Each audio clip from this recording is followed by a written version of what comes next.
He didn't come to just make a religion, he was going to make a religion. No, he came that he wanted to show to this world that there's a teaching,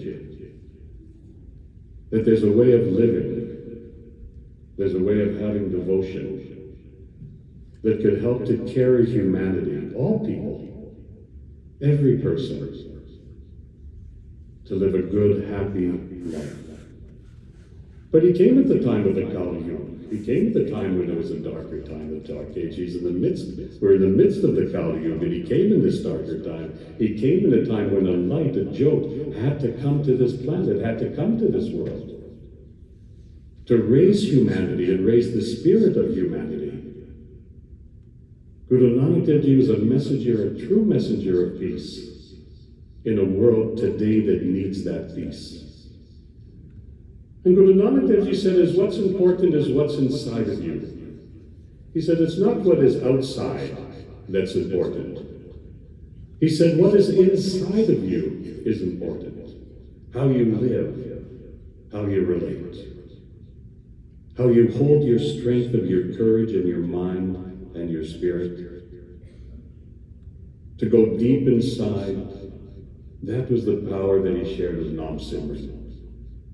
The power of Nam Simran, Nam Japo, to vibrate, to go inside of yourself, so that you can lift yourself and carry yourself and have a frequency that's saying to have a way of who you are that other people will see, that other people will know.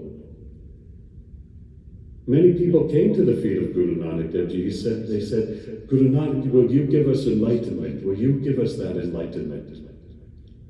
And Guru Nanak Dev Ji said, I can't give you enlightenment. They said, why? He said, because you're already enlightened. They said, we're already enlightened? He said, yeah. He said, but there's a problem. He said, you don't believe it. We don't believe that. He said, you were born to be connected to God, not to be separated from God. But he said, you don't believe that to be true. And we don't believe and trust in that to be true. Guru Nanak Dev Ji taught that we should trust in the light of God in you, that we should hold that deep into our heart. And he said there's no separation. He said there's no separation between the light of God and the light within each of us. That there's no separation. Before Guru Nanak Dev Ji, many said that God lives outside of you, and that somebody would have to take you to find that God. And Guru Nanak Dev Ji, he said, no, he said, God's already inside, already lives inside of us. And there's no separation. Before Guru Nanak Dev Ji, they didn't talk like that. And that was the concept, that was the Ekonkar, that's the oneness of all humanity that he taught. He taught that it starts with each of us. And as we recite the Nam Japo, Vaheguru, Vaheguru, Vaheguru, as that moves deeper inside of us into our heart, that opens us to experience the light, the Jot of God, as that Jot lives inside of us, is not separated from us. And gave us a way of life. Many come to me, they say, well, Vaisabji, are you part of that Sikh religion? And I said, no. They said, you're not that Sikh religion? You look like you're part of that Sikh religion. I said, no. They said, what do you believe? I say, I live the Sikh way of life. Because Guru Nanak Dev Ji taught a way of living. He didn't teach a religion, he taught a way of life. To raise a human being to the highest of our capacity in all aspects of life and living. And how did he teach us that? He taught us three very basic, simple principles of how to live that life. We know those principles. Kirit Karo. We know those principles to live a good life, the life of a householder. To never forget God, to work hard. He said, Vanchapi said, share what you have. Because there's a universal law that says those who give shall always receive. So he said, open your heart, share what you have, give what you have. Share that with others. And he said, Nam Japo. He said, meditate on the Nam, the name of God. And the Nam is the highest vibration of the universe. And that's the technology. Guru Granth Sahib Ji is a technology and a science of the highest way of life. In my feeling, Sri Guru Granth Sahib Ji Maharaj is a celebration of life. Is a celebration of life. Guru Granth Sahib Ji teaches how to live the highest way of life and to enjoy the life and to be happy in this life. It also tells you those that do things we do wrong, right? There's always that guy, that Hukamnam is always, that guy tells us what we're doing wrong, but always uplifts us, always carries us. And says, celebrate this life. Because we have a mission. My belief is we as Khalsa, we have a mission. What is that mission? To help uplift humanity. And Guru Nanak came at that time when humanity needed to be lifted up and be kept up. That's why it's so important that we learn how to live this life, and what's most important, that we give it to our children. That our young people understand what is the connection they have at the feet of the Guru. To lift them, to bring us through, to help to bring a world to peace. We know what's happening in this world, we see what's happening in this world. But there was an Englishman. He said something very special. He said that the teachings of the Sikhs, he was an Englishman, a very well-known man. And he said the teachings of the Sri Guru Granth Sahib Ji, of the Sikh teachings, he said, those teachings can bring peace to this entire world. He said, but there's one problem. He said, they're not sharing it to the world, not giving it to the world to understand. And when I came to the feet of the Guru, again, I was a young person, 24 years old. And I was searching for where is there, I knew something in my mind at 10 years old, something in my mind came that said, on this planet there's a true teaching, a real teaching, a teaching of truth and universal teaching. Because when I was very young, even 6, 7 years old, I couldn't understand why there was inequality. I would watch on the television in that time in Toronto in the 1960s, early 1960s, long time. And I would see the images where people in the USA of color, in America of color, and it was at that time that I'd see that they couldn't go on the same bus, they couldn't go in the same restaurant, they couldn't, right? We called that the segregation. They were kept apart because of their color. And I said in my mind, I was about 6, 7 years old, I was watching this on television one day, and I said, that's not right. Already my mind was saying it's not right that people, because of our color, or because of our languages, or because of our faiths, or our beliefs, should not be together. So I searched, and that began a journey of mine at 10 years old. My mind said, somewhere in this world is a true teaching, a real teaching. A teaching of truth, of universal teaching. And I searched, I looked, I wanted to find, I said, I want to find that teaching. If I wasn't looking, I wanted to change my religion or my culture. I have to live who I am. But I said, somewhere there is a teaching in this world that's going to be a true universal teaching for everyone. And I searched and I looked, and at that time we didn't have internet. Today the kids can go and they can look and get a million things. In those days we didn't have internet. I had infinite, I didn't have internet. But I searched and I went to the libraries and I looked and I wanted to find out about different faiths, and I could find books on Hinduism and Buddhism and Christianity, Muslimism, Judaism. I could find those different books, but there was not one book in that library about Guru Nanak. So I still didn't find those teachings. There wasn't one book in that library on the teachings of Guru Nanak Dev Ji. So I studied those other religions. I wanted to learn what were they about, would I find my truth? And still I couldn't find it.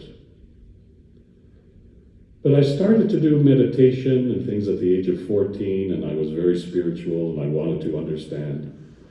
But I was still searching. I said, there's still a universal teaching. And I was very lucky one day I met some Singhs. This was maybe 1975, 1976, long time. And I had never seen a Sikh before in my life. I didn't know, I saw they were wearing bana and the star, everything. I had never seen that before in my life. But I had long hair and a beard, because I never wanted to cut my hair. And I couldn't understand from a very young age. My mother said that when they took me for my first haircut, that 10 people had to hold me down, because I could never understand, why should I cut my hair? So by that time I had met the Singhs. I was 24. I had the beard, I had long hair, because I never wanted to cut hair. So it was perfect for me. And I didn't know who these Sikhs were, these Khalsa people that I met, but I knew something, I could feel something from them. And I remember leaving them at that time, and my brain said, one day I'm going to look like these people. I said, I don't know much about them. And they invited me. They wake up in Ahmedville. They invited me in the morning, 4 a.m. They said, you can come if you want. We have Gurdwara. I said, what do you do? They said, well, we get up in the morning and we do some exercise and we read some hymns. They read Pat and Japji Sahib, everything. And then they do the Prakash, Sri Guru Granth Sahib Ji Maharaj. So I said, that sounds good. I can come. I like to pray. I like to do that. So I came in the morning. It was 4 a.m., something at that time, on the Vele. And they did some Pat, they did some meditation, some Simran. And then they did Prakash of Sri Guru Granth Sahib Ji Maharaj, which I had never seen in my life. But as I was saying, as soon as they did the Prakash and I saw that people were coming and they were doing the Mata Take and giving some donation, I said, I can do that. But as soon as I Mata Take, as soon as that forehead reached the feet of the Guru, then something changed immediately within inside of me. Something changed. And then I sat with the Sangat, and the Ragi Jeta started to play the kirtan I had never heard before. But I sat and I listened to the sound. Shabad Guru. The sound vibration. And I watched as that sound of the Shabad was going through my brain. And something changed in my mind. Something changed in my brain. And again, I didn't know what it was, but I could feel it. And then I wanted to start my study. I wanted to understand the history. And that's when I first started to learn about Guru Nanak Dev Ji Maharaj. That was when I first started to want to study and understand what is the meaning of Sikhi, what is the meaning of this faith, what did Guru Nanak Dev Ji bring to this world that could change this world. And he brought that universal teaching, a universal teaching. Universal means for everyone.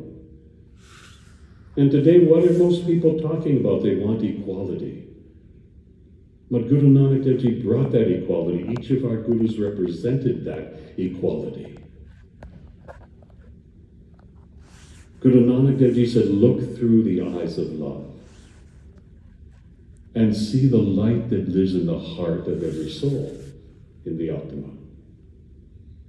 And if we can look through those eyes at each other and see that jyot, that light in the heart of every soul, then how would that change who I am? How would that change the kind of person that I would be? And that's what brought me to this faith. That's what brought me to make my commitment. Not that there hasn't been ups and downs and hills and valleys and roller coaster rides and many mistakes that I've made on this path, there's no doubt. But one thing I said, that I would never leave the feet of my Guru. Even Sukh, Dukh, no matter what the situation that I had to face personally, that I would never leave the feet of my Guru. Because I said, my Guru promises me that I shall be carried across. that I shall be saved from wherever I am, and that I shall be able to move forward. And I trust in that. And that's why in these almost 50 years, 47, 48 years now, that I've been at the feet of the Guru, my devotion has become stronger and stronger and stronger. It's never become weaker. Even when I may be weak in myself, Guruji always carried me through. And that's the spirit that we have to get through the challenge of life. Spirit has to be high. We all face a challenge. There's not one of us who isn't challenged in life. But if our spirit is greater than that challenge, that's the key. And I found through Nam Simran, through Pop, through Gurbani, through Kirtan, that spirit was always high, was always maintained, was always strong. And I first started studying what was Mul Mantar. That in Mul Mantar itself is the exact formula of life.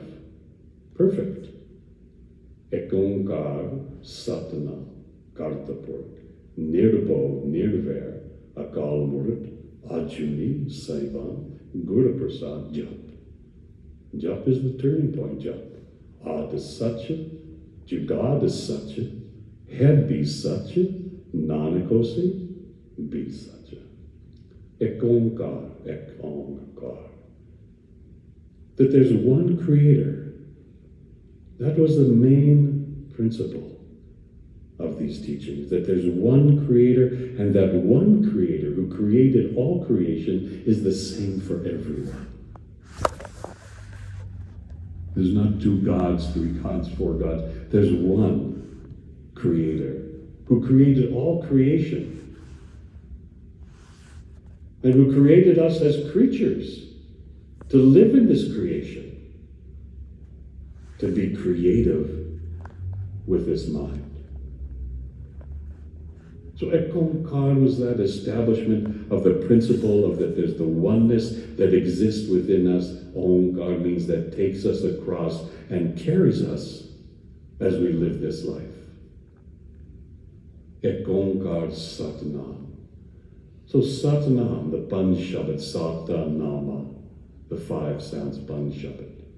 Satnam. So Sat means, I could say in English, Sat means truth, Nam means name. But Satnam itself is the personality of who we are inside of ourselves. We have the relationship of Satnam, the true identity of who we are as we live in this life and are carried through this life. So Satnam is the complete cycle of life. Sa-da-na-ma. Sa means the beginning. Da means that life that we live.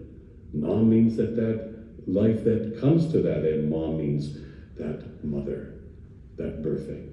So Satnam itself is the complete cycle of the existence of life.